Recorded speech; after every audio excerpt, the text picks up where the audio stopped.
Y a pas de raison que ça se passe mal. Y a pas de raison que ça se passe mal. Un matin d'hiver, t'es arrivé tout en colère, en train d'insulter le coiffeur qui t'avait loupé. C'est un peu raté pour aller pécho cet été, mais calme-toi donc un peu, tu as toujours de beaux yeux bleus. T'en fais pas pour ça, ça repoussera. Laisse-moi jouer un petit peu avec tes cheveux. T'en fais pas pour ça, ça repoussera. Laisse-moi jouer un petit peu avec tes cheveux.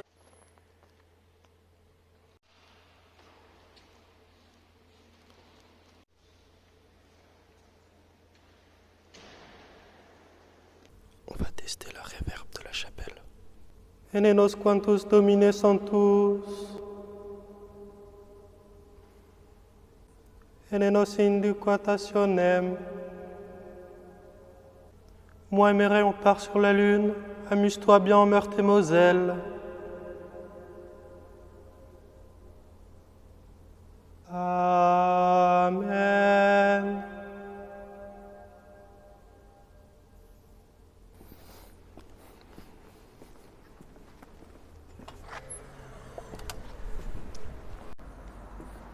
J'étais un peu sceptique, mais il a une bonne réverb.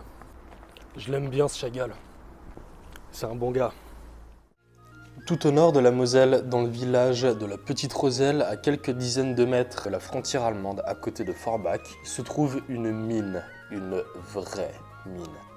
La mine de Wendel a longtemps été un motif de guerre entre l'Allemagne et la France, ou plus précisément entre la Lorraine et la Sarre. Elle abritait et abrite toujours une houillère. Une houillère, c'est une mine de houille, un dérivé du charbon. Mais les techniques utilisées étaient un peu... claquées au sol. Donc on ne s'y intéressait pas plus que ça. Un jour, un jeune Corse complètement inconnu au bataillon que les Français avaient l'habitude d'appeler Napoléon fucking Bonaparte se rendit en Lorraine parce qu'il avait eu du flair. Il nous a dit, dans un siècle, le cours du charbon, il va grimper. Sacré entrepreneur. De plus en plus d'ingénieurs vont se pencher sur le cas du charbon pour développer la technique du sondage, permettant de localiser les houillères, ainsi que le fonçage, technique qui consiste à creuser un trou très profond appelé le carottage. En 1821, les premières compagnies minières vont naître, mais les techniques restent lentes. Il faudra attendre 1856 pour voir un développement massif des machines industrielles. À partir de là, on est parti. Un vrai visionnaire ce Napoléon.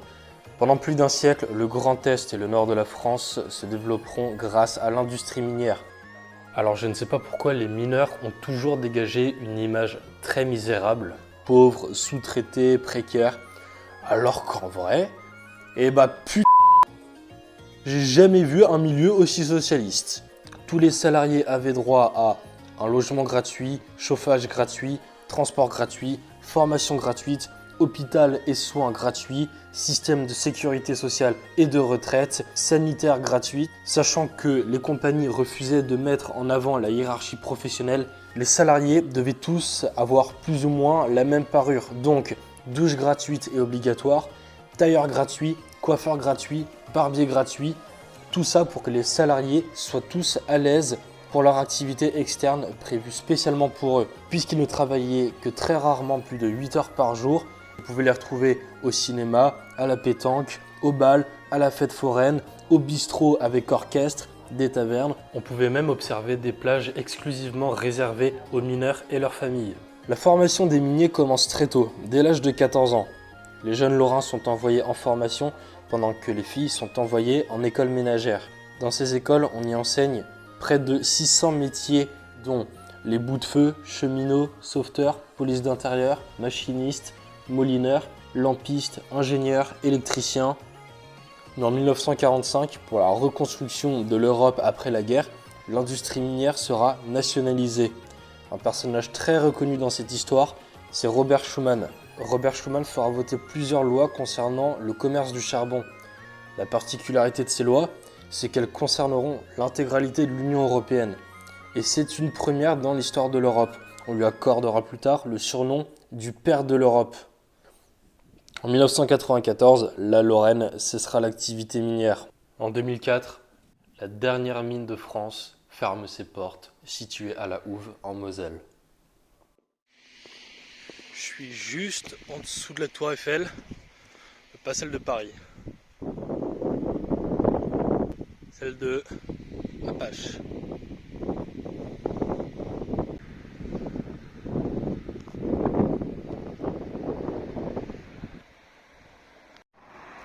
Donc là c'est la France,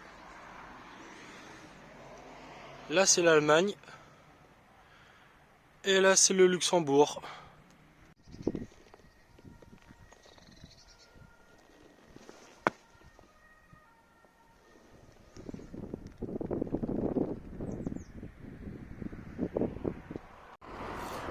Enfin je suis de retour au bled. Maginot, qu'est-ce que c'est ?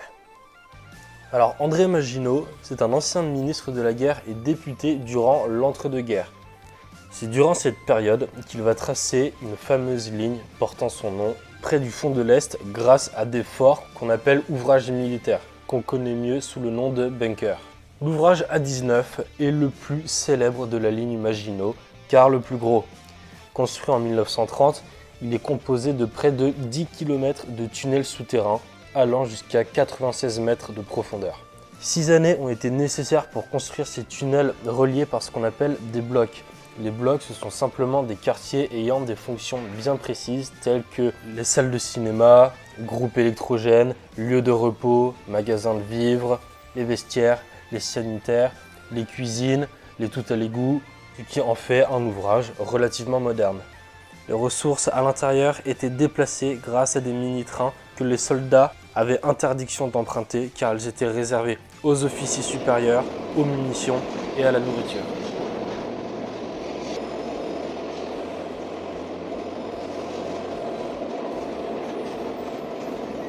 Le bloc le plus important, c'est sans doute le bloc M2, qui est l'arsenal de l'ouvrage, appelé aussi gare d'échange. On y déposait près de 8 tonnes de munitions par train, dont des obus de calibre 135 mm. Une grosse partie de ces blocs, du moins les plus importants, sont gardés 24 heures sur 24 par des soldats. Près de 1000 soldats vivaient en permanence à l'intérieur de ces bunkers. Beaucoup avaient des fonctions bien précises, jusqu'à garder des portes d'accès, comme celle qu'on peut voir ici, faisant près de 30 cm d'épaisseur en métal.